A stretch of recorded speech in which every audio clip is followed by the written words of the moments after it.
Bonjour sœur Sophie Ramon. Bonjour.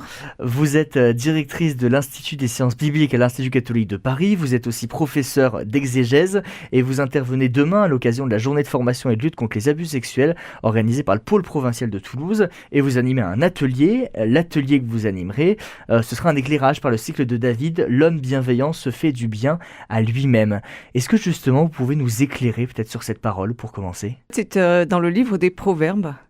Et je trouve ça assez fascinant, assez moderne finalement, avec cette idée que donc, si on est bon, on se fait du bien à soi-même et du bien aux autres, mais on pense rarement aussi qu'on se fait du bien à soi-même.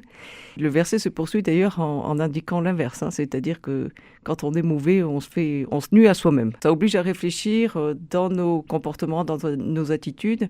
Il y a ce qui fait du bien aux autres, mais il y a ce qui nous fait du bien aussi, et les deux évidemment sont corrélés. Vous disiez quand on fait quelque chose de bon. C'est quoi votre définition par exemple de quelque chose de bon, faire le bien autour de soi ? Faire le bon ou faire le bien, c'est tout ce qui favorise la vie finalement. Et par la négative, ce qui est mauvais, c'est ce qui porte atteinte à la vie. Alors la définition comme ça, c'est un peu large, mais tout ce qui est bon, c'est tout ce qui favorise ce que la Bible appelle le shalom. C'est-à-dire, souvent on traduit la paix, mais c'est la paix, l'intégrité, la prospérité, la complétude d'un individu, tout ce qui touche pas à l'intégrité d'un individu ou d'une communauté. Justement, dans quelle mesure ce verset il s'inscrit dans la réflexion autour des abus sexuels dans l'Église ? Alors le verset, il m'a été inspiré par la commande qui m'a été faite, qui touche au respect. Et au départ, il était question de la bienveillance envers soi-même. Et je ne savais pas très bien par où prendre la question. Et ce verset m'est apparu comme illustratif finalement du propos que je voudrais tenir. Parce qu'en fait, comme le titre l'indique, je vais surtout partir du côté des récits qui concernent la vie de David. David, c'est un roi qui est connu dans la Bible, pour le meilleur et pour le pire.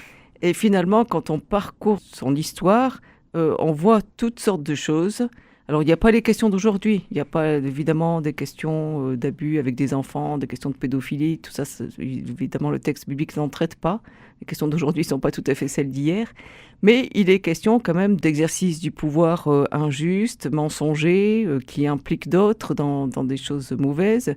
Il est question d'adultère, il est question de viol, il est question de démission paternelle de David. Enfin, il y a tout un tas de questions qui finalement nous permettent quand même d'entrer dans les questions d'aujourd'hui et par le récit. Et ça, c'est bien, parce que le récit biblique ne porte jamais de jugement. On nous raconte les choses. Et donc, nous, on se laisse entraîner dans le récit et on se situe comme l'un ou l'autre personnage, on acquiesce, on proteste, et ça nous révèle pas mal de choses sur nous-mêmes, finalement. Si je devais le résumer en quelques mots, David, c'est un roi qui est à la fois le roi choisi par Dieu et un roi qui est assez stratégique, un personnage, disons plutôt, avant d'être roi, qu'un jeune homme stratégique qui fait tout pour accéder au pouvoir.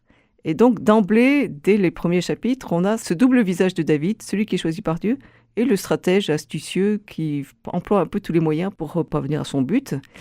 Après, il a un rapport aux femmes qui est un peu utilitaire, dans le sens où les femmes qu'il épouse, en général, il les épouse parce qu'elles lui portent avantage, disons, dans son accession au trône. Elle facilite son accession au trône. Et du coup, il peut être parfaitement injuste, comme par exemple avec Michal, qu'il va laisser tomber, si je peux dire les choses comme ça, parce que elle ne servira plus son but. Et puis, on voit aussi avec l'épisode de Bethsabée qu'il peut se laisser aller à ses désirs et qu'il en assume difficilement les conséquences. Donc ça, c'est toute son histoire qui est marquée d'ambiguïté dans le rapport au pouvoir, d'ambiguïté dans la relation aux femmes et d'ambiguïté dans le rapport aussi à ses enfants. Les dernières années de sa vie, il se laisse déborder par ses fils, avec des viols de sœurs par un demi-frère qu'un autre frère va venger. Donc l'histoire de ses enfants est assez terrifiante. Et donc on assiste un peu au déclin de ce personnage qui pourtant reste dans la mémoire collective le roi par excellence. On va s'éloigner un petit peu justement de cette parole. Quel regard vous portez justement sur le travail de l'Église ? Je pense que l'Église fait bien de s'engager dans ce travail-là et qu'il faut pousser plus loin, il faut continuer. C'est un travail qui est absolument nécessaire. On voit bien que les choses sont systémiques, les abus sont quelque chose de terrifiant. Alors c'est un peu effrayant parce que ça n'en finit pas de sortir, de venir à jour. Mais en même temps, c'est salutaire. Il faut que ça se fasse. Il faut que chacun nous travaillions à démasquer en nous ce qui peut nous conduire vers ce genre de situation et ce que nous ne faisons pas pour prévenir ce genre de situation. Donc il y a beaucoup de choses à travailler, mais là, je pense que les choses sont engagées et il faut continuer. Une dernière question au regard justement de la lumière de l'Évangile. Comment faire pour redonner, restaurer la confiance ? Ça, c'est une question qui est vraiment difficile.